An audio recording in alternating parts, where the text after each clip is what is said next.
I'm Brenda, and I got robbed in Cuba.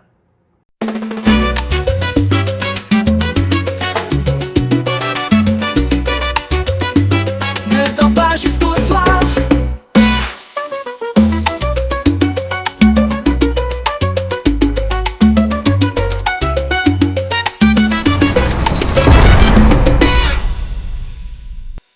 So I'm definitely not a new traveler. Cuba is the 29th country that I visited, and it is the first country that I've ever had anything stolen from me. So today I'm going to tell you the story of what happened, what it was like dealing with the Cuban police, and whether or not I think it's still safe to travel to Cuba in 2024. For those of you who are new here, my name is Brenda from Bon Voyage Brenda, and I make videos about the travels that I do and tips and tricks to help you travel better. For those of you who have seen my other videos, today's going to be a little bit different because today I'm story timing how I got robbed in Cuba. Before I get into the story of how I got robbed, I am going to talk a little bit about why I got robbed and how Cuba has changed. So in order to understand Cuba a little bit better, you need a tiny bit of history. So bear with me during this quick history lesson. I promise it's important. So everybody knows that there is an embargo from the US on Cuba. That started back in 1959 when Cuba became a communist country. And the United States hates communism. So to combat the communist spread, the US placed a really strict embargo on Cuba where there is no trade allowed. Not only is there no trade allowed with the US, but any country that trades with the United States is also not allowed to trade with Cuba. This left Cuba with very few trade partners because everybody trades with the US. So basically they were left with other communist nations like Russia and Venezuela. So from 1959 on, the Soviet Union was supplying Cuba with pretty much everything that they needed. They had to import pretty much everything, food, clothing, all the necessities came from the Soviet Union. And the government provided everything that the people needed. That all changed in 1991 with the fall of the Soviet Union. When the Soviet Union fell, they were no longer able to export things to Cuba. And so Cuba found itself in this really precarious situation, actually a crisis, where they didn't have any of the things that they needed and the government was no longer able to provide. And around 1994, the government decided that they would start allowing tourism into the country as a means of making money. This went really well. The tourism industry was growing and flourishing, and tourists from Europe and South America and Central America were coming and absolutely loved Cuba. People were allowed to have a little bit of private business with tourism and they were able to make a little bit more money. But in 2020, when COVID happened, Cuba entered another crisis. Tourism stopped, they still didn't have any industry to make money, and the government was no longer able to support the people. That crisis is still continuing today, and the people of Cuba are really suffering. They're very upset with their government because they're not getting what they need, and they're not able to make money to buy things. And not only are they not able to make money to buy things, but there aren't any things to buy. So I knew this going into Cuba and I brought a lot of things to donate. I will make another video about what I brought, and if you choose to visit Cuba, things that you can bring to support the Cuban people, and also how Americans are able to enter Cuba. I will link those videos below when they're done. But the reason that this is important is because the people of Cuba are really desperate. Anybody who's heard about Cuba has probably heard that it's really safe.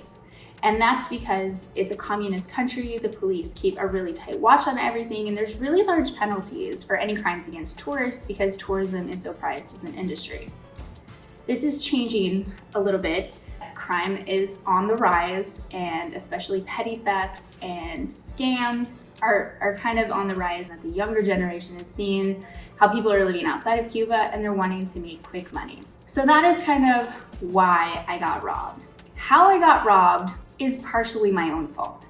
I, again, am a seasoned traveler. I have been to 29 countries, and this is the first time anything has ever gotten stolen from me, and that's because I take a lot of precautions. I'm also going to make another video about how to stay safe while traveling, and I will link that below, so make sure when that's up, you go watch that so that what happened to me doesn't happen to you. It was my second day in Cuba, and I was walking down the road on my way to a salsa dancing lesson, and I had my phone and I was navigating. I looked at my maps and I put the phone in my pocket. You should never put your phone in your pocket anywhere. It should always be secured somewhere where somebody can't easily grab it. But I was not on a crowded street. I was on the same street that my Airbnb was on. I was walking down the middle of the street, so there was not like people around me. But as soon as I put the phone in my pocket, I took a few more steps and I felt the phone leave my pocket. Somebody had come up behind me very quietly and slipped it out of my pocket. I immediately felt this. I turned around, I saw the person that took it, and I started chasing them. Even though it wasn't crowded, there were a lot of people outside.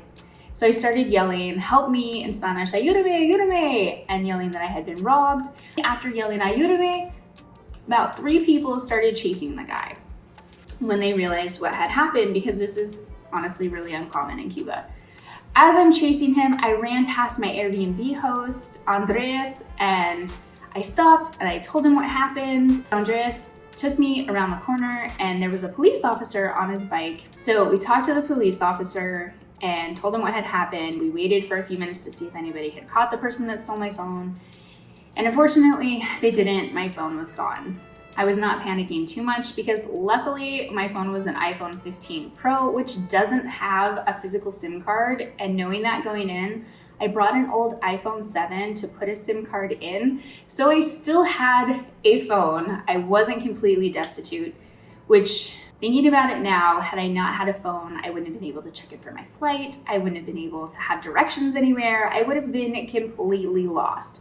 We talked to the police officer on the motorcycle and he told us to go to the police station just around the corner. So Andreas and I went to the police station and there was somebody in there with the police officer giving a statement because they saw the person and they were being, very helpful. So at that point I was really hopeful that I was going to get my phone back before I left Cuba. The officer invited us into the office, told us to have a seat. Unfortunately, none of the police officers that I dealt with spoke any English, so thank God for my Airbnb host. He was amazing translating for me and being so helpful and kind.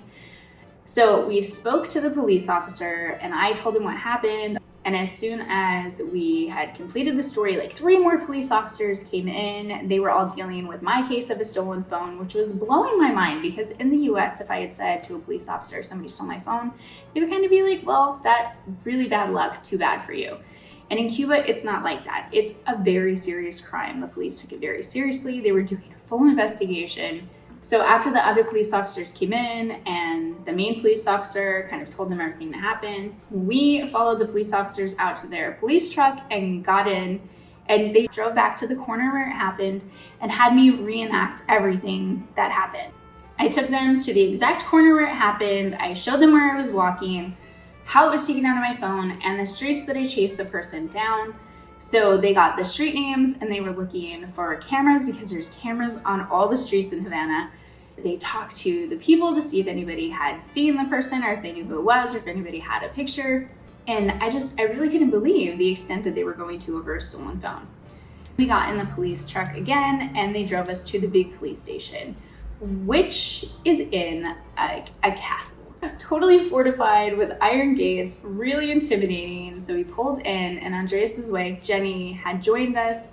She brought the registration book that had my passport number, which the police needed. So she stayed with me. The police invited us into their office and they started talking to me and taking a statement. I told them again what happened and they said that I needed to make a formal statement. But the really crazy part was, as the police were talking to me, they told me exactly what to put in my statement. Like word for word, what to write to make sure that it was correct. And it was all true, but it wasn't my words, it was their words. They wanted to make sure that it was absolutely, could not be disputed. And then Jenny went through and translated. And the police were so nice through this whole process. I did speak to them a little bit in Spanish and we were talking about our children and they asked about my daughter. And it was really interesting to see how they operated. The whole process so far had taken like 3.5 hours. We left the police station and we walked back to the Airbnb and all had a beer together because we were like so frazzled. And Jenny and Andreas were so nice and they gave me dinner because it was dark and they didn't want me walking out by myself. So they fed me, which just was the best meal that I had the whole time I was in Havana, and it was so kind. I really, really love them and highly recommend them. Again, I will link that below. Anyway, the next day, the police came to the house and they had a lineup of people in photos. Jenny went with me to the police station and the same police officers were there. And they showed me 5 pictures of similar looking people and asked me which person it was. And they kind of, even though I did recognize I was looking like really intently because I wanted to be sure, because it's a big penalty for stealing from tourists in Cuba.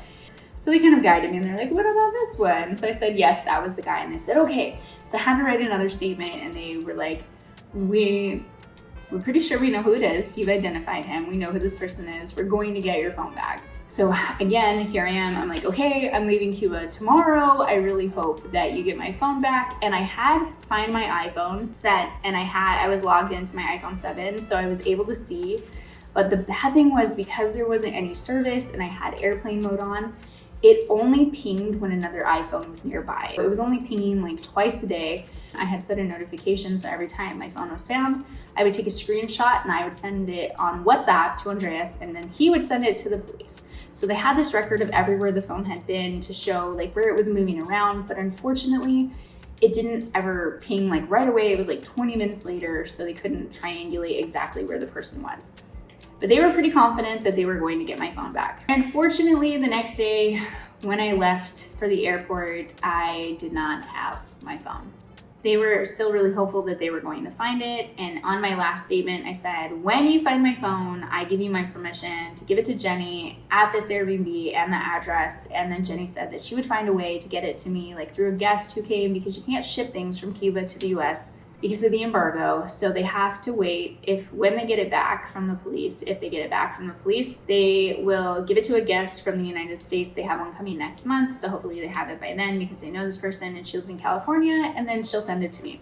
So fingers crossed that I still get my phone back, but at this time, no phone. If my phone is found, I will update that on my Instagram, so make sure that you're following me there. But now let's talk about whether or not Cuba is still safe in 2024 and beyond, especially for solo travelers. So not only was my phone taken, but as a solo female traveler, I felt really uncomfortable walking around by myself.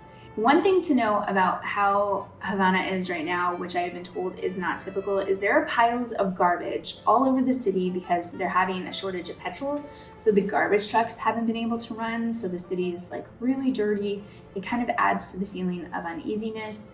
But the thing that really made me uncomfortable is people, especially men, will stare at you. Just dead eye lock, stare, very uncomfortable, and they will make sounds like, hey baby, you want boyfriend? It was very disconcerting and uncomfortable, and something that I haven't experienced a lot. I did notice it was not as bad if I was walking around with somebody else or if I was with a tour guide, especially like they would kind of leave me alone.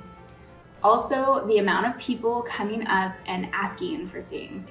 And one of the big scams is people will be like, hey, where are you from? Where are you from? And that's just an intro to start a conversation, be like, come to my restaurant.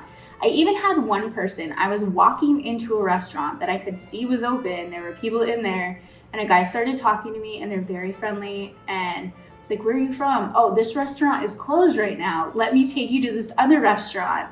And I'm walking in, seeing that it's open. I'm like, no, this is open. And I walk in and they're like, yes, we're open. So it's something to be aware of. And according to everybody that I spoke to, my tour guides, my Airbnb hosts, they said it was not like that 1 year ago, 2 years ago. It's never been like that. So it's something that you need to be aware of. Also, the police said that they had been so busy the last week with phone thefts. I even read after my phone was taken, I Googled, and there were some people who were held up with a pair of scissors and had their phone taken. It kind of adds to the discomfort of going to a communist nation where it's like kind of precarious for United States citizens to go. But as far as is Cuba safe? I think yes. I think that compared to other countries, even compared to the United States, it is still safe. It's still a safe country. Violent crime isn't happening. There aren't guns, with the exception of scissors. There aren't really weapons. And the rate of phone theft in Cuba is so much less than if you were to go to like Paris and be on the subway. The amount of phones that get stolen in subways in Paris is insane. So even though I was really unlucky and I had my phone taken, I do kind of blame myself because I know better than to put my phone in my pocket. And I would just had it in the back of my head, oh, Cuba's safe. Cuba's really safe. It's okay. Nobody's going to take my phone. So Cuba is safe, but you still need to practice the basic precautions that you need when you travel everywhere. Don't put your phone in your pocket, don't be flashy, don't have jewelry visible, don't make things easily accessible. Be smart about where you are and what you're doing and stay aware. But if something does get stolen from you, it is comforting to know that the police take it seriously. And when this person gets caught, his jail time is gonna be 1 to 3 years for stealing my phone. And I'm hoping that when I get it back, it'll still have all of my information. Because I was shooting a YouTube video using my phone, I didn't want my big camera out, and so I was shooting a video on my phone. So as far as a YouTube video from my trip to Cuba, that might be a little while coming. The next morning after my phone was taken, I went on a food tour, which was amazing. I will link that below. I will also tag Goyo, who was my guide. If you want a guide in Cuba, I cannot recommend a better one. He was fantastic, and I hired him to be my private guide the next day because I really wanted to take pictures. So I hired Goyo, and him and his husband walked around with me. I felt completely safe. I had my camera out the whole time. It was fantastic. I got lots of great pictures that I will be sharing on my Instagram. So that is the story of how I got robbed in Cuba. Don't be stupid and do what I did and put your phone in your pocket. I do still think that Cuba is safe to visit. You just have to be aware of your surroundings and have some situational awareness and protect your belongings. And I think that Cuba is a really great place to visit, even though there are some difficulties. I still think that it was worth visiting. Thank you so much for watching this. I hope that you visit Cuba. If you do visit Cuba, that you stay safe and you don't have the same experience I had. Again, thank you so much for watching, and I will see you in the next one.